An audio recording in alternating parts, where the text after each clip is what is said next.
The sun is dropping and you have maybe 40 minutes. The wind coming off the ice is dry and constant, and it's already pulling the heat out of your hands. You're standing on an open plain of frozen grass. No forest, no hill to hide behind. Nothing between you and the sky. Your body is fine right now. That's the trap. Cold doesn't announce itself. It works on you slowly, and the real danger starts the second you fall asleep. Because a sleeping body stops shivering properly and stops making excuses for a bad shelter. So here's your only job before dark. Build something. Not a house like you're imagining, something that takes an hour out of whatever this landscape gives you. And this is where most people get the Ice Age completely wrong, because they picture one solution: a cave, a fire, a family huddled on stone. That picture is mostly wrong, and the evidence for it is thin. Ice Age humans built at least 6 completely different kinds of shelter, and the caves were the least important of them. Some of these buildings took a single afternoon. One of them took months, hundreds of bones, and the coordinated labor of an entire group. One of them still had the beds inside it when archaeologists found it, 23,000 years later. And one of them was so big that nobody can figure out how anyone roofed it, which means it might not have been a house at all. By the end of this, you'll know every type of shelter Ice Age people are known to have built, how each one was actually put together, and which one would keep you breathing through a night like this one. Start with the cave, because you need to know why it fails you. Walk into a deep cave in winter, and the first thing you notice is that it isn't warm. It's steady. Deep caves hold a constant, chilly temperature all year, which feels like relief in August and like a stone refrigerator in January. Then there's the geography problem. Caves sit where limestone sits. Most of the Ice Age world is open plain, river valley, and tundra. And out there, the nearest cave might be a 2-week walk away. You can't plan your winter around a feature that doesn't exist where the animals are.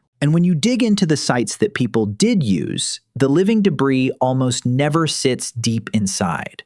Hearths, tools, food waste, bedding, it all clusters at the mouth, in the daylight, in the first few meters. So if humans were standing at the entrance instead of walking in, what were they actually using? Not a cave, an overhang. In French archaeology, it's called an abri, and it's simply a lip of rock jutting out from a cliff face, sometimes only deep enough to keep the rain off your shoulders. The most famous Ice Age sites in southwest France are these, not caverns. La Madeleine, the shelter that gave the whole Magdalenian period its name, is an overhang above a river. The genius is in the selection. A good abri faces the sun, so the rock soaks up warmth through the day and gives it back slowly at night.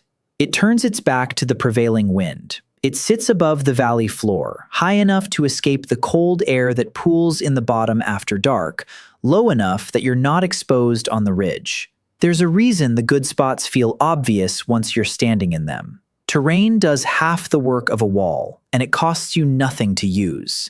Read the ground wrong, and no amount of building saves you. People came back to the good ones for thousands of years. Some have occupation layers stacked meters deep, one generation of ash on top of the last. But an overhang gives you a ceiling and one wall. On a night like tonight, the wind doesn't come from above. So what did they hang across the front?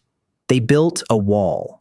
At rock shelter sites, excavators keep finding things that don't belong to nature. Lines of stone blocks laid along the drip line. Holes and slots where posts once stood. Slabs arranged in arcs that cut a big open shelter into a small closed room.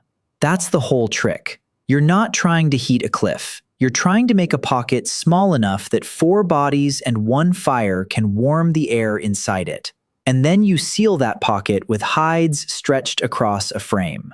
Which means the rock shelter isn't really a natural shelter at all. It's a building with 1 free wall and 1 free roof. And that reframes the entire question. If people were carrying the hides, the poles, and the skills with them, then they were never dependent on rock in the first place. So what did they put up when there was no cliff for 100 kilometers? The simplest shelter in the Ice Age toolkit is a screen. You set a curved barrier on the windward side, weighted at the base, angled to throw the wind up and over you. Behind it, you make your fire. The screen doesn't warm you. It stops moving air from stripping the heat off your skin. And moving air is what kills, because it never lets the thin, warm layer against your body sit still long enough to protect you.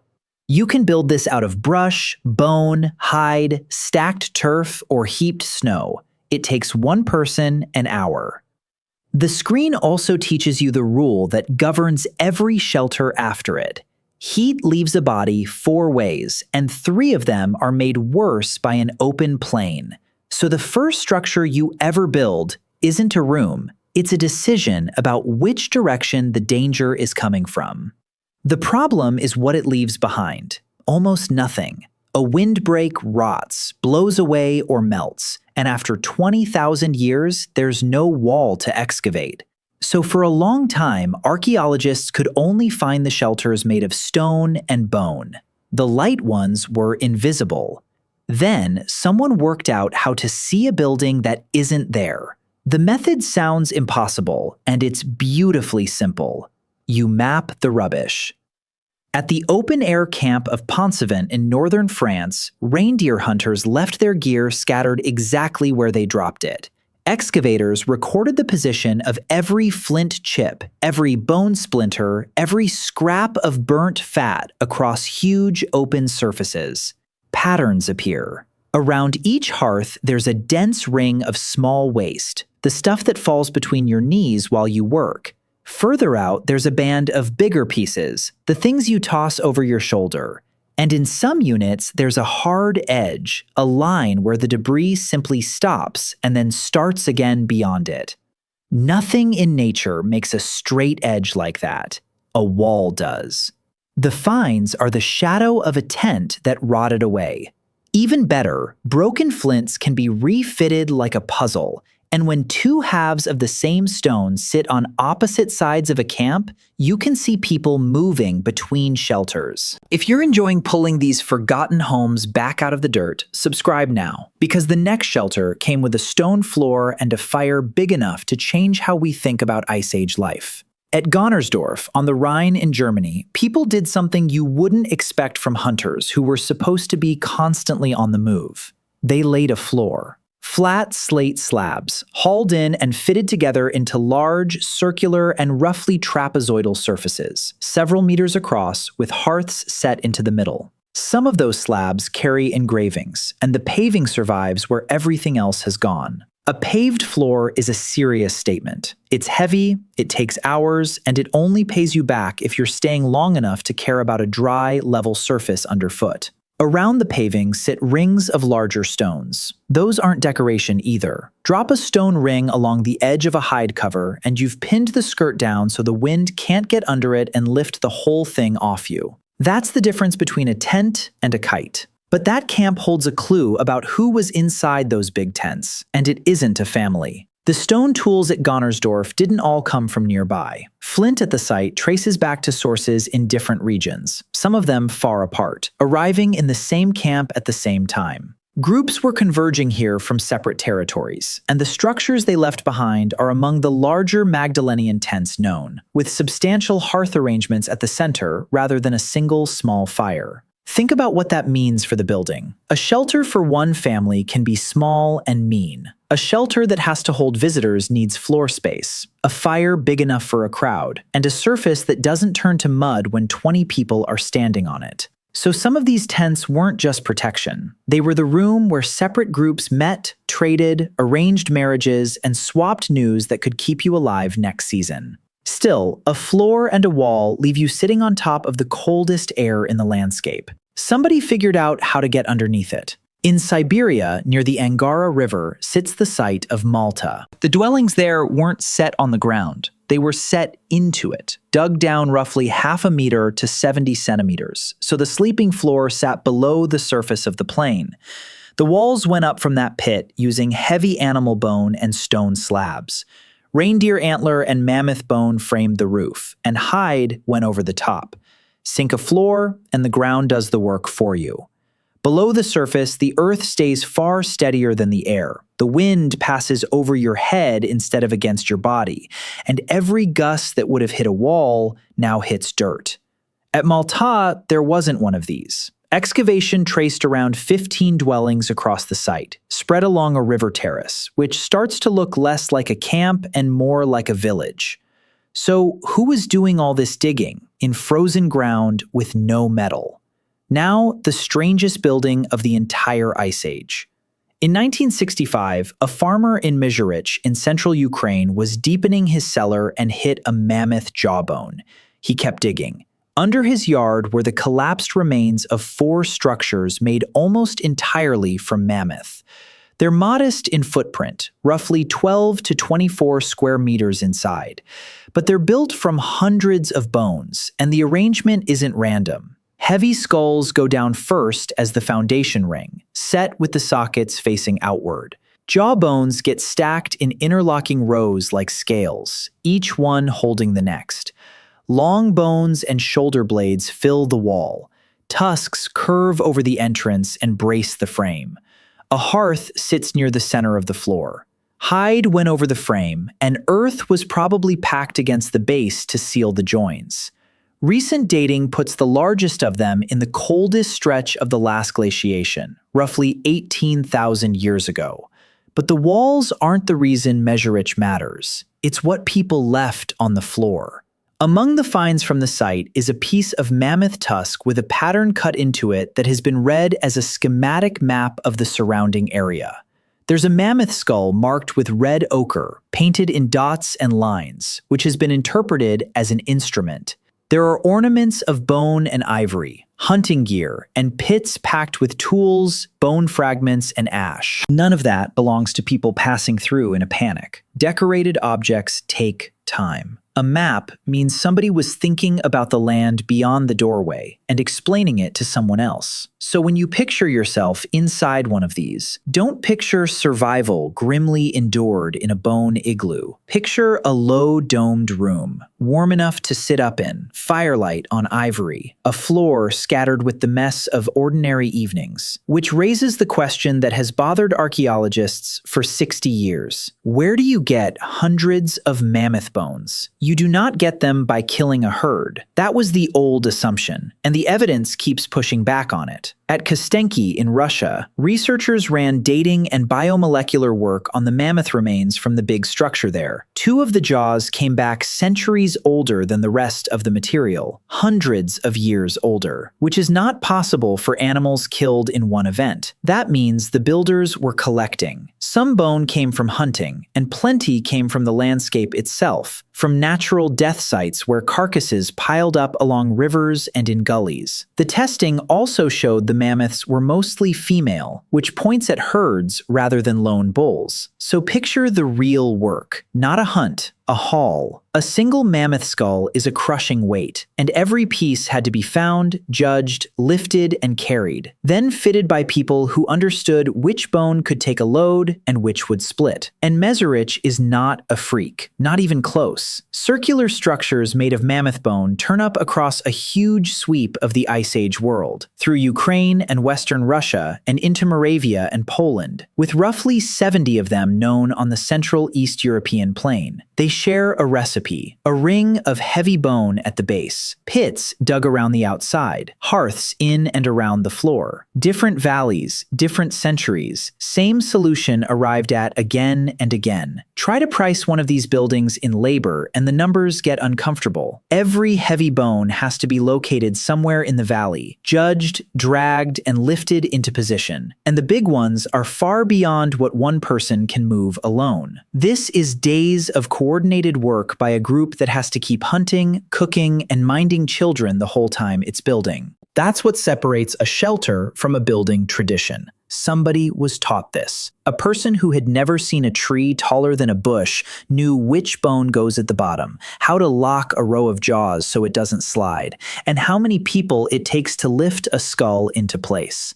Now hold that thought, because one of these rings breaks every rule. The structure found at Kostenki 11 is a ring 12.5 meters across, around 40 feet. Inside and around it, researchers counted the remains of dozens of mammoths, including 64 skulls and 51 lower jaws, along with bones of horse, reindeer, bear, wolf, and fox. Radiocarbon work dates it to about 25,000 years ago, at the onset of the harshest phase of the last ice age, making it one of the oldest of these bone circles on the Russian plain. Flotation of the sediment pulled out charcoal, burnt bone, and tiny fragments of stone toolwork. So fires burned there, and people worked there. Soft plant tissue turned up too, from roots and tubers. Here's the part that stops you. Nobody can explain how you'd roof a span that wide with the materials available. And the intensity of everyday debris looks low for a place people lived in for long stretches, which forces an uncomfortable idea about a building we've always called a house. So if it wasn't a home, what was it? Look at the ground just outside the ring and you find the answer nobody talks about.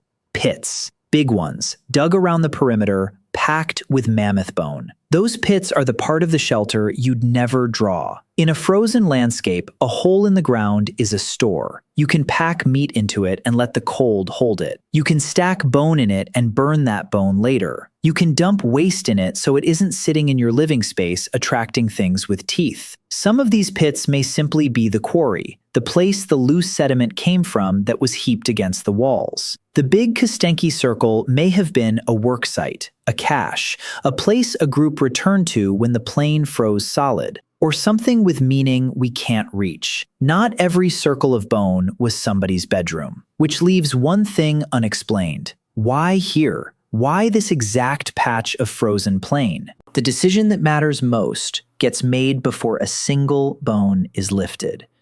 These sites cluster on river terraces and valley edges, raised above the water but close to it, on the routes animals use. That's not a view. That's your food walking past your door, and your building material accumulating in the same valley. At Kostenki, one suggestion for why people and mammoths both concentrated there is a natural spring. Water that would have kept flowing through the winter when everything else in the landscape had turned to ice. Think about what that solves. In deep cold, drinking water is a daily crisis because melting snow costs you fuel and eating it costs you body heat. Camp beside water that refuses to freeze, and you've removed one of the ways the season kills you. But the houses raise a question you'd only think of once you're standing in one.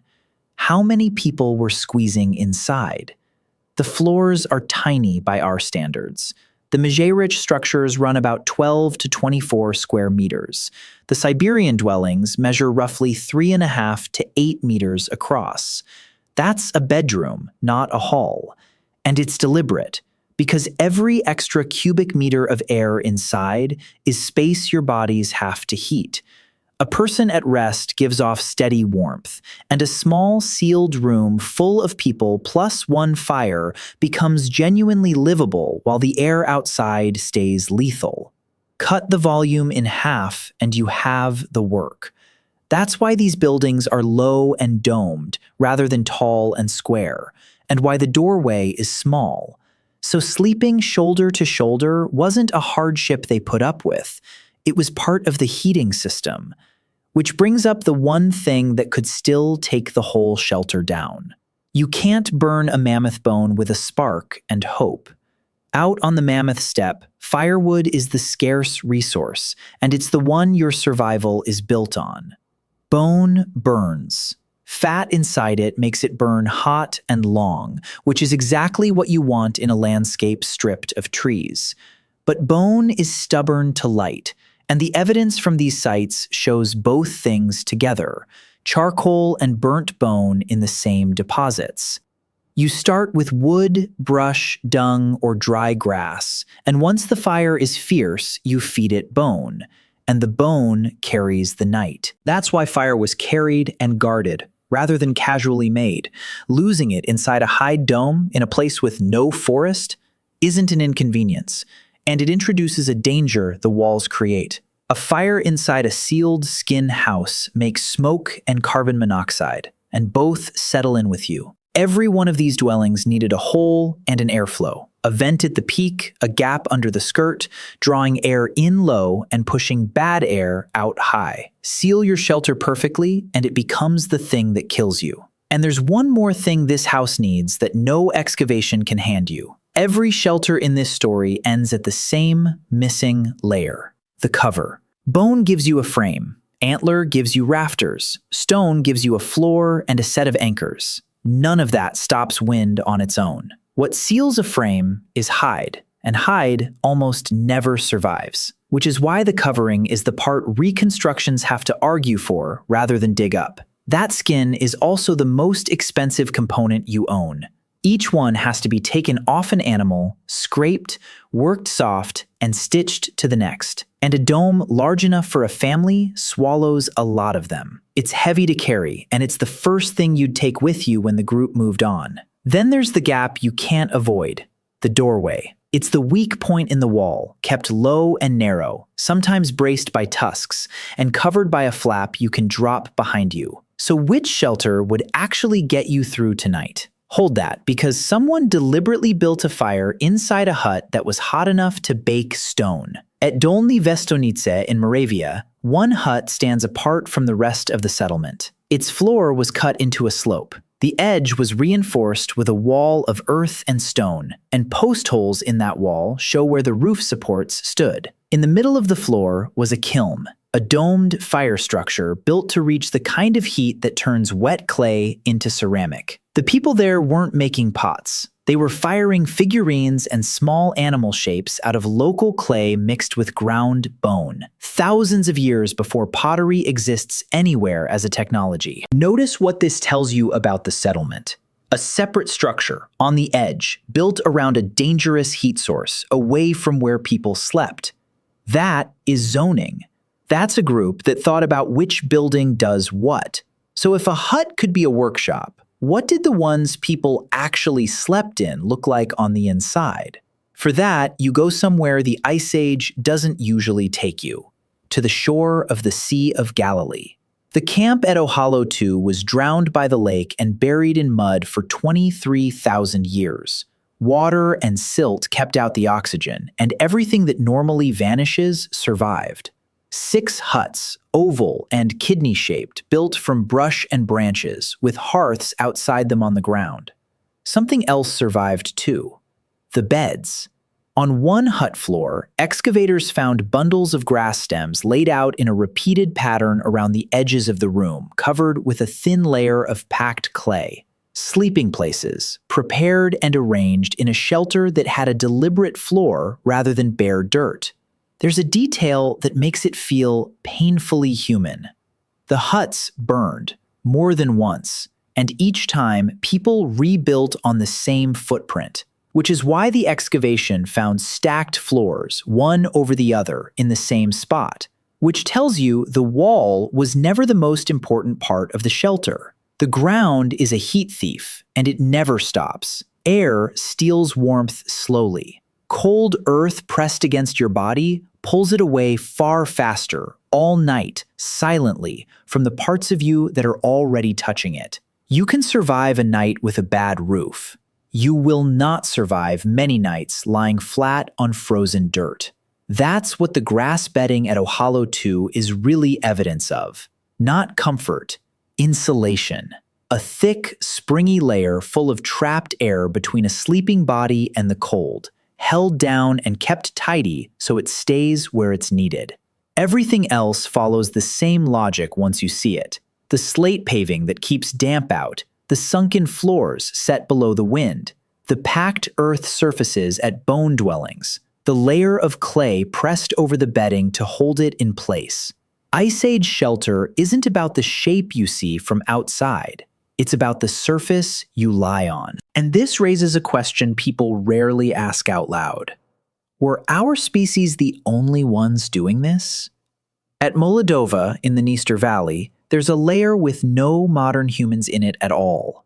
The stone tools are Mousterian, the toolkit of Neanderthals, and the layer is dated beyond 44,000 years old. Inside it, excavators recorded a roughly circular accumulation of mammoth bone, around 8 meters at its widest, with a scatter of hearths in and around it, along with tens of thousands of stone artifacts and evidence of butchery and tool-making. It's been read as a dwelling base or a windbreak, with a covering of hide or wood over a bone foundation.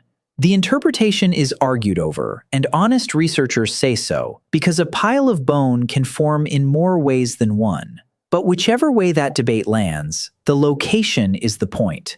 Moldova is out in the open, in a valley without much timber, which means the people there were solving the same problem as everybody else in this story, with the same raw material, tens of thousands of years earlier.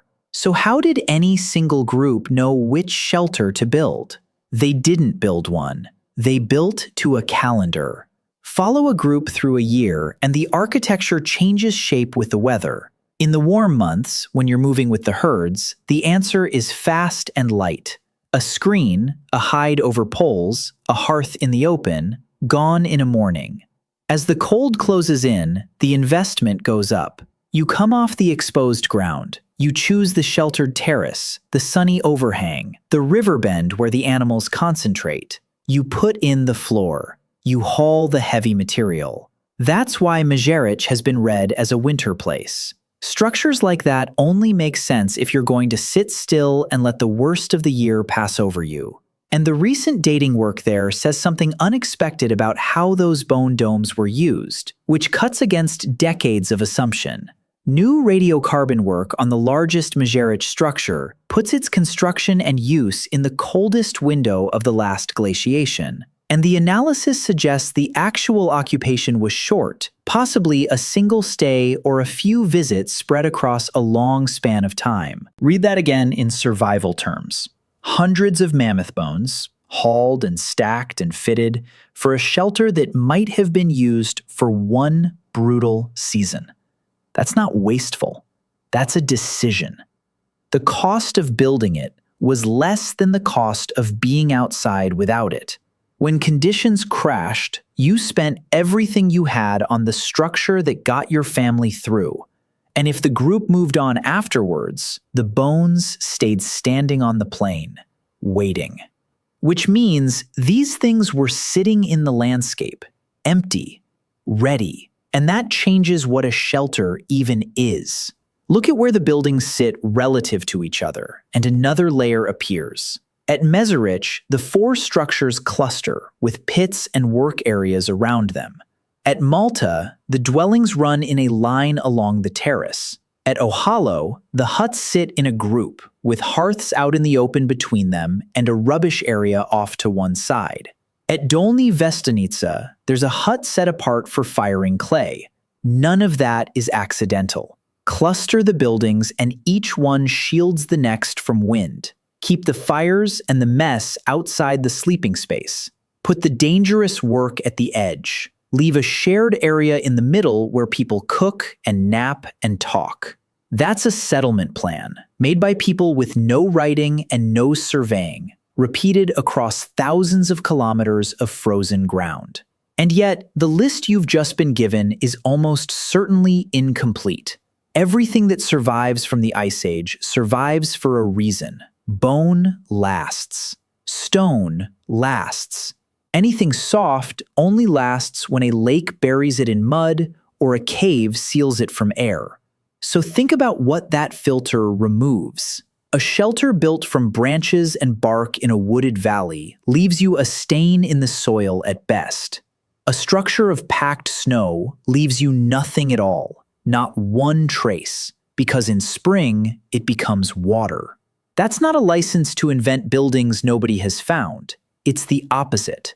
It's a warning about the shape of the evidence. And it's why the light, fast, temporary shelters in this story had to be reconstructed from patterns in scattered rubbish instead of from walls. The four great bone circles under a Ukrainian village exist because mammoth is nearly indestructible. The homes of everybody who lived where the mammoths weren't have mostly gone quiet. And once you've slept in one, the shape stops looking primitive. It looks solved. So after all of it, what's the answer for tonight? Standing on that open plain with the light going, none of the famous answers help you. There's no cliff to tuck under, and no time to haul bone. So you do what the evidence says people did on nights exactly like this one. You get off the low ground, where the cold air settles. You cut into the earth if you can, or you put a screen between yourself and the wind if you can't. You make the space small. You pile dry grass under your body, and you keep the fire inside, with a gap for the smoke. That's the shelter that keeps you breathing tonight. And the mammoth houses, the paved tents, the sunken Siberian rooms, and the brush huts by the lake are all the same instinct, with more time and better material.